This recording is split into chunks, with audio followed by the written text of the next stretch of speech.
In this video, I want to show you how you can create this pipeline with combination of different tools. So here, first of all, we have source data. It's going to be purchases data, but it can be any data from anywhere. So to simulate this data, I created a Python script to create this data. So basically it's fabricated data. It's not actual data, but it doesn't matter. You can use your data coming from the backend or from the front end or from other platforms like Google Analytics or any other data from anywhere. The only thing you need to do, just need to push the data into AWS Kinesis, which is actually a streaming platform. So first I created this purchase data simulator, and then it pushes the data into AWS Kinesis. Then we can actually create some consumers in Databricks so that it can use the data coming from AWS Kinesis. So to push the data into AWS Kinesis, we need to create some producers, and then here in Databricks, we need to create some consumers to get the data from AWS Kinesis. With Databricks platform, we can create our ETL pipelines, or basically extract, transform, and load data. So we first get the data, then we do some processing on the data, we transform it, and then we load it into our data warehouse, or basically we store it in our database. And then after that, we can use it anywhere we want. So here for the final step, we use Tableau to create some visualization dashboards. That's the whole pipeline. Now let me show you a quick demo of how it works, and then we can go into the details of every piece of this pipeline. Okay, here is the purchase simulator here we have. So let me first run the simulator. The only thing I need to do, Python purchase _simulator.py and hit enter, and now it generates and pushes the data into Kinesis. Now we come to Kinesis dashboard here, Amazon Kinesis, and here you can see that we have a data stream here. It's called purchase stream, and now we have some chart that shows the data is coming. Now after that, we come to Databricks platform, and here in workspace, let's take a look at the notebook here. This is basically our consumer, and then we do the ETL here. I will explain it in more details later, but let's just run this script. So I run it. So to make sure that we receive the data, what we can do is that I can comment this out, stop it, run it again. Now with this method display, we can see the data coming. You can see that the table is getting bigger and bigger. So it shows that it can properly get the data from Kinesis. Okay, now let me stop it and then return this to normal. Let's run it again. Now the final piece of this puzzle is Tableau. So here in Tableau, I have a dashboard with a single chart. The chart shows the amount of purchases per user. So here it should be somehow real time. So for instance, for user 5, I have around 93,000 as the amount. So if I try to refresh it, we should get a new data. As you can see, the data changed. So if I try to refresh again, you should see the chart is going to be different. We generate the data here. It pushes the data to Kinesis, and then using Databricks, we get the data and then process it a little bit, and then we store it in the database here. And then finally, using Tableau, we can come up with some charts to show the data in real time. Now let's dive into the details of each piece of this puzzle. The very first part is purchase simulator script here we have. This is the main method, generate purchase data. So basically I have a couple of users here, and then it generates random data, user ID, amount, and timestamp. The amount is just a distribution of uniform, and then we have timestamp, which uses the current time. Now the other important method here is send to Kinesis. So basically here we generate the data first, and then we push the data to the streaming platform, which is Kinesis here. So we use Kinesis client, and then we push the data. To create the Kinesis client, we need to have Boto3 module, which is a famous AWS module for Python to work with different services on AWS. As soon as you install Boto3, you can use client method and then choose the service you want to use. Here we want to use Kinesis, and then you need to choose the region name, and then we need to keep access key, secret key, and default region as environment variables, so that then Kinesis client can connect to AWS service. And then when we have Kinesis client here,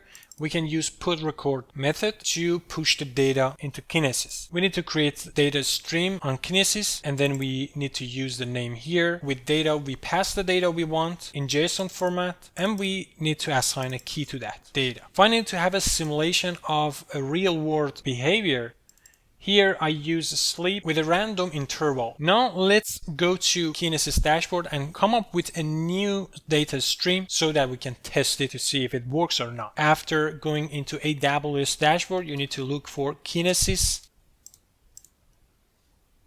Here you can create a data stream and then you can come up with a name. So test stream for purchases. Then create data stream, and that should be all you need to do. It's really simple to work with AWS Kinesis. Now what we want to do is to get the access key and secret key. Now to do that, we need to use IAM service. With IAM service, you can get the access key. So here I can go to users. I can come up with new user. As you can see here, I have a Kinesis user. Simply you can create a user.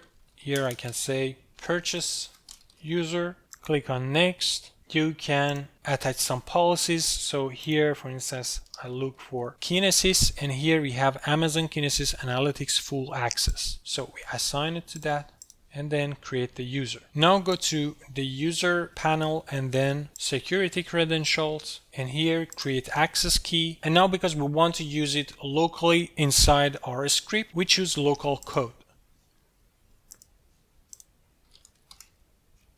Create the access key, copy the access key and place it here. Copy the secret key, place it here. And now with this user access keys, you should be able to connect to Kinesis. Now what we want to do is to replace the stream name. The stream name, let me get back to the streams. So here, this was the stream name. Just need to copy that and paste it over here. So let me stop this and run it again to see if it works or not. Okay, as you can see, it works fine. So now the next step is to go to Databricks. So let me stop this one. So you just need to create a new notebook, and then you just need to copy and paste the code. You can get it from the link in the description. Here is how the code works. First of all, we create a schema for the data structure. So we have user ID, amount, timestamp, and now we choose the stream name for the Kinesis. So let me just copy it from here and then paste it over here. Pay attention to the region of the instance. So here you can see that it's Europe North 1. And now this is the main part. We use a Spark in Databricks to read the data and in general to work with the data. So Spark is the core of Databricks. We read the stream data with Spark and then we choose the format as Kinesis. This is really good that Databricks by default can work with Kinesis. And then we choose the stream data. Here is the stream data, and then we choose the region. Now these two things are very important. AWS access key and AWS secret key. These are the same keys as what we use in the purchase simulator script. So we just need to copy this, paste it here, do the same thing for secret key. After this video, I will destroy all these access keys and secret keys, so don't waste your time by trying these codes. The final piece is loading the data. Now we have the stream data in raw stream. This was the extract part. Now we come to the transform part. Now here we select the data and do our processing on them. Whatever we want to do. These lines are really simple. We just extract data because it's a JSON data, and then we put it in the format of the schema we created. So now we have the parsed data, and then simply we can show the data with display parsed stream. The final part in an ETL pipeline is load, or basically storing the data in the database. So here we use Databricks tables to store this. Don't forget that you need to use enterprise Databricks version. If you use community version, you won't have a lot of features that we are using here. We just need to run this script to see if it works or not. This error says that there is an authorization problem with Kinesis when it comes to using list shards API. So let's look at the users, purchase user here. So if you take a look at the policies here in the actions, you can see that we don't have list shards, basically because we don't have a full access here. So let's permission, attach a policy, Kinesis. So this is what we want, Amazon Kinesis full access. Let's select it and then next, add permission. So this is what we want to have. Let's remove this one. Okay, now it should work. Let's run it again. To make sure that it works fine, let's comment these lines out and then try again, because we want to just check the data with display. Let's run it again. Now we're getting the data. Now for the final part, which is actually creating some dashboards or some charts with Tableau, what we need to do first is connecting to Databricks. The good thing about Tableau and Databricks is that there is a connection between those two, but we need to do some configuration first. So first of all, go to the main page of the dashboard, go to Home. So here, click on New, and first create a virtual connection, look for Databricks. And then here we need server host name, HTTP path, authentication. So go to Databricks, go to your account, settings, developer section, in access token section, click on manage, generate new token. It's for Tableau, generate, copy the code. Here choose personal access token, paste it here. To get the other information, go to compute. This is basically the instance that the notebook is running on. So click on that, go to advanced option, go to JDBC part, and here we can see HTTP path. Just copy that and then paste it to HTTP path field. And then the other thing we want, server host name. Copy that and paste it in the related field. Now sign into Databricks. Now after connecting to Databricks, here you can choose the database. So the database here, if I go to my notebook, here, let me stop this and fix them to work as normal, then run it again. So here, this is the table. It creates purchases. In Tableau, we need to select purchase stream, and then here we can see those tables. The actual one is purchases. Click on publish and then say purchase connection. I save it in purchase dashboard, publish it. Here we can drag this table and then let's save it again. Go to virtual connections. This is the connection you have, purchase connection. Now to create the dashboard, go to the home page again, click on new and choose workbook. You can choose your connection. Here I choose purchase connection, connect. Click on update to get the data from Databricks. So this is the data. Publish the workbook, purchase workbook. And now here we have all the columns. We can come up with any charts we want. So here simply I want to use user ID for columns and then the amount field for the rows. So here we have a bar chart and you can come up with any other charts we want, like areas or line. I like this one. Let's save it. Okay, now let's wait a little bit.